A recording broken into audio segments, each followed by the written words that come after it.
Dear fellow beings, today, I want to tell you a very special story called A Gentle Elephant Saves a Gazelle.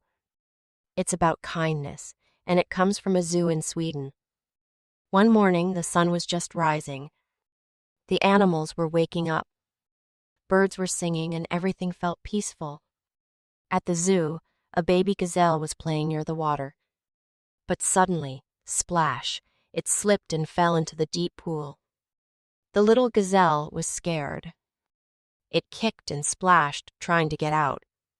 But it was too small. Watching nearby was a big, gentle elephant. The elephant saw the gazelle in trouble. It walked slowly to the water's edge.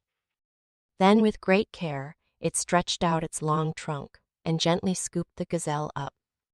Everyone watching held their breath.